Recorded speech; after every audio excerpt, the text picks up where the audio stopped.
Yemen ने अब entry ले ली है। अंसारुल्लाह जो ग्रुप है, हुदीस के जो स्पोक्स पर्सन हैं, उन्होंने ओपनली आके थ्रेट किया यूएस को और इजराइल को कि अब हम इसमें एंट्री ले रहे हैं और हम ईरान का साथ देंगे। हिजबुल्लाह जो कि लग रहा था कि बिल्कुल खत्म हो चुका है, अब यह बताया जा रहा है कि कल इजराइल में 10 लोग जो मारे गए हैं, most of the strikes came from Lebanon, कि लेबनान से बहुत सारी मिसाइलें गई, वो ईरान से नहीं गई। इसमें पता नहीं कितनी सच्चाई है, 10 लोग तो लेकिन मारे ही गए हैं। हिजबुल्लाह फिर से जाग चुका है। बहुत ज्यादा उनका इंपैक्ट था जब हमास के साथ वॉर चल रही थी, उन्होंने बहुत परेशान किया था, और वो ऑफ कोर्स नेबरिंग कंट्री है इजराइल के।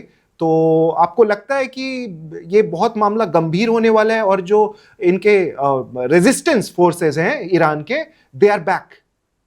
बिल्कुल, absolutely Nagendra ji, absolutely they are back and they are prepared and they are going to fight very very ferociously. आप देखिए, हमास को आपने कर दिया, क्योंकि हमास को गाजा जो है, गाजा की ज्योग्राफिकल लोकेशन ऐसी है कि वो कुछ नहीं कर सकता, बिकॉज एक साइड उसके समुंदर है, बाकी साइड उसके जो इजिप्ट थोड़ा सा है और बाकी इजराइल है। तो Gaza was a different thing, पर लेबनान जो हिजबुल्लाह है, it is a different, number one. Number two, Hezbollah is not only a militant organisation, it is a political organisation also. तो वहां के जो लोकल पब्लिक है, they are also supporting Hezbollah. Last time they were not supporting Hezbollah because they were fighting with Israel. Now they are supporting Hezbollah because Ayatollah Khamenei has been killed by American and Israeli forces. Connection, उनका शिया connection. तो जो आम आवाम, जो public जो है Hezbollah के या Hamas के खिलाफ थी कि भाई तुमने हमको भी मुसीबत में डाल दिया, अब हर जो शिया है, चाहे वो दुनिया के किसी भी कोने में है, वो अपनी जान, वो शहीद होने के लिए तैयार है खमेनी जी के लिए। तो मेरा पॉइंट कहने का है कि ये जो हिजबुल्लाह है, अब ये रिवाइव हो गया है।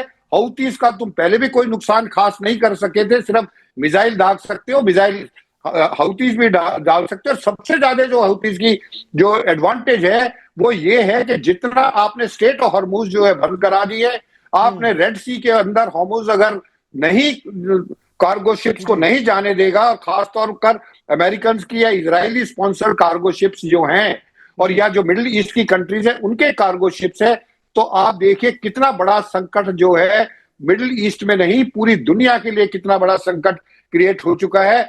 और ये जो प्रॉक्सीज, और एक प्रॉक्सी और है जो कि इराक में है, ठीक है, उसका भी नाम है कादेब हिजबुल्लाह।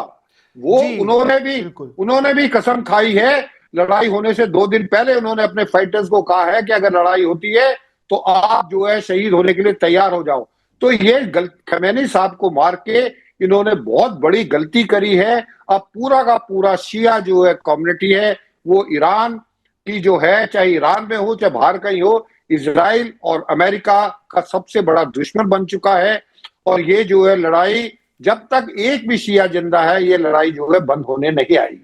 ये बहुत बहुत बड़ी बात आपने बोली। एक तरीके से शायद ट्रंप ने सबको यूनाइट कर दिया और अब उनके लिए बड़ा मुश्किल हो सकता है। लेकिन जैसे हमने बात की स्ट्रेट ऑफ हॉर्मुज, बहुत ज्यादा प्रेशर ट्रंप पे बन सकता है क्या? क्योंकि बिजनेसेस तो कंप्लीटली रुक जाएंगे।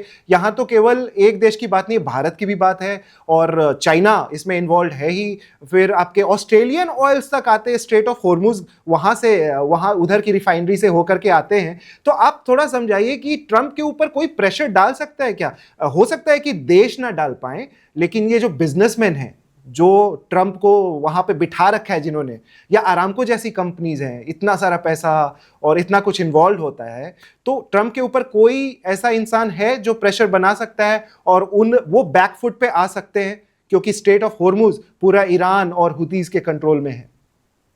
देखिए नागेंद्र जी, डोनाल्ड ट्रंप साहब को आपने ठीक नस पकड़ी है। डोनाल्ड ट्रंप साहब की, डोनाल्ड ट्रंप साहब को कोई फर्क नहीं पड़ता ऑस्ट्रेलिया में तेल जाए, चाइना में ना जाएगा तो बड़े खुश होंगे, इंडिया में नहीं जाएगा तो और ज्यादा खुश होंगे, ठीक है। लेकिन जापान भी डिपेंडेंट है स्टेट ऑफ हॉर्मुज के ऊपर, साउथ कोरिया भी स्टेट ऑफ हॉर्मुज के ऊपर है, न्यूजीलैंड भी है। तो ये जितनी कंट्रीज हैं, ये सारी के सारी स्टेट ऑफ हॉर्मुज के ऊपर है। लेकिन डोनाल्ड ट्रंप साहब को कंट्रीज का कोई फर्क नहीं पड़ता है। डोनाल्ड ट्रंप साहब को फर्क पड़ता है कि पैसे की जहां पे बात आती है, तो वहां पे अगर डोनाल्ड ट्रंप साहब के ऊपर इतना प्रेशर आया कि वो जो है, जो ये स्टेट ऑफ हॉर्मुज को लड़ाई बंद करा दे ताकि स्टेट ऑफ हॉर्मुज खुल भी जाए, मुझे नहीं लगता है कि ईरान स्टेट ऑफ हॉर्मुज, क्योंकि ईरान का जो सबसे बड़ा जो तुर्प का इक्का है वो स्टेट ऑफ हॉर्मुज है जी। क्योंकि जिस दिन स्टेट ऑफ हॉर्मुज जब तक वो कंट्रोल कर रहा है, तब तक जो है वो घुटनों पे ला सकता है पूरे वर्ल्ड को।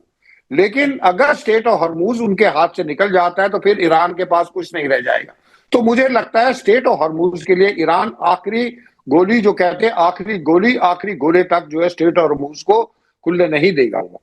तो डोनाल्ड ट्रंप साहब को मैं कह रहा हूं, डोनाल्ड ट्रंप साहब ने अपने आप को इस मुसीबत में डाल दिया है। अफगानिस्तान से भाग गए थे, इराक से भाग गए थे, वियतनाम से भाग गए थे, लेकिन ईरान से निकलना अब बड़ा मुश्किल होता जा रहा है दिन पे दिन। जी सिरोही साहब, जैसे कल खामेनेई के मरने की, कल क्या परसों रात को ही खबर आ गई थी और उसके बाद ऐसा लगा कि ईरान बहुत ही दब गया है, अब ये पूरा वॉर एक ही दिन में खत्म हो जाएगा, खामेनेई को मार दिया, प्रिसिजन स्ट्राइक किया और वॉर खत्म हो जाएगा। लेकिन अब एक दिन के बाद पूरा मामला ऐसा दिखता जा रहा है कि things are getting out of control, वो हर दिशा में एक तरीके से वॉर हो रही है। तो अब आप कैसे देख रहे हैं इन चीजों को बढ़ते हुए? अगले 5 दिनों में हम क्या देख सकते हैं, एक हफ्ते में क्या देख सकते हैं, या 1 महीने का आप एक रफ प्रोजेक्शन बता सकते हैं कि लोग क्या एक्सपेक्ट करें इस वॉर में?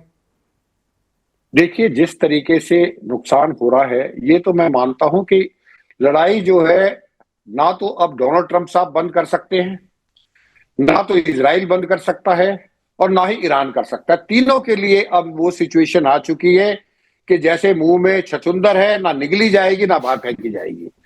क्योंकि अगर डोनाल्ड ट्रंप साहब जो है अब लड़ाई, जैसे पिछली बार इन्होंने 21 या 22 जून को जब इन्होंने मिडनाइट हैमर किया था और रात को ही अगले दिन सुबह जब कतर के ऊपर ईरान ने हमला किया था, तो उस समय इन्होंने यूनिलैटरल सीज फायर कर दिया था और ईरान ने भी मान लिया था। नेतन्याहू को ही गालियां देने लग गए थे, नेतन्याहू को गाली देने, फिर नेतन्याहू ने भी जो है अपना मजबूरी में, नेतन्याहू कभी भी सीज फायर नहीं चाहते लेकिन वो भी मान गए थे, क्योंकि सबके लिए फेस सेविंग कुछ ना कुछ हो गई थी। जी, ठीक है। डोनाल्ड ट्रंप साहब की फेस सेविंग ये थी, उन्होंने डिक्लेयर कर दिया कि all these 3 sites have been obliterated and enriched uranium जो था वो खत्म हो गया। आज उन्हीं साइट्स को कह रहे हैं स्टॉक्स में कि आप इनको खत्म करो। अरे जब वो खत्म हो गए तो दोबारा क्यों खत्म करा रहे हो? नंबर 1। नंबर 2 जो है, ईरान को ये फेस सेविंग हो गई थी कि हमने जवाबी हमला किया, हमने कतर के ऊपर हमला कर दिया, वो भी शांति से बैठ के, और बेंजामिन नेतन्याहू के पास कोई चॉइस नहीं थी। अगर अमेरिका सीज फायर कर रहा है तो उनको माननी पड़ी।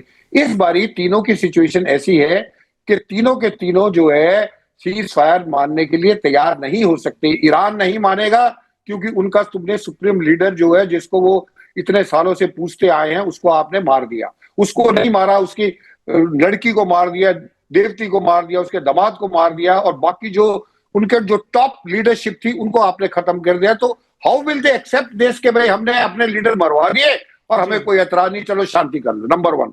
नंबर 2, डोनाल्ड ट्रंप साहब क्या कहेंगे? इतना बड़ा जमावड़ा क्या हासिल क्या किया? रजीम तो चेंज नहीं हुआ।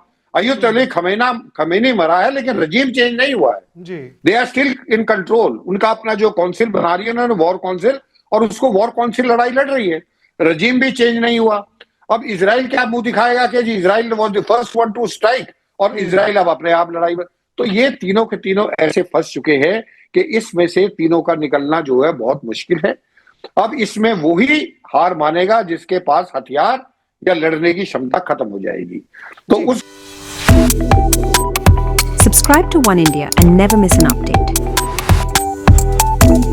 Download the One India app now.